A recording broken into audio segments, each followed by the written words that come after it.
आदाब नाज़रीन, Z news में आपका खैर मकदम है। Jammu and Kashmir academy of art culture and languages Rajouri ने भजन संध्या का एहतमाम secretary JKAACL Shri Rahul Pandey IAS की निगरानी में और Sanjay Sharma councillor ward number 9 Rajouri के ताउन से किया। Additional secretary JKAACL Shri Sanjeev Raina की तरफ से पूरे प्रोग्राम की मुनासिब निगरानी की गई। बड़ी तादाद में अकीदतमंदों ने भजन संध्या का मुशाहिदा किया। मिस्टर संजय शर्मा काउंसिलर मेहमान खुसूसी के तौर पर मौजूद थे।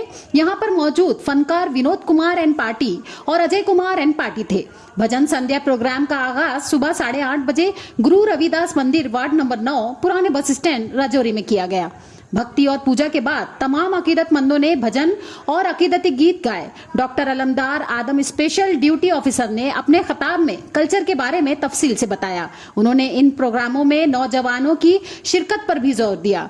उन्होंने कहा कि इखलाकी इकदार का इन्हितात हमारे माशरे की खतरनाक हकायक हैं। Mister Sanjay Sharma councillor ward number 9 ने कल्चरल एकेडमी राजौरी के काम को सराहा।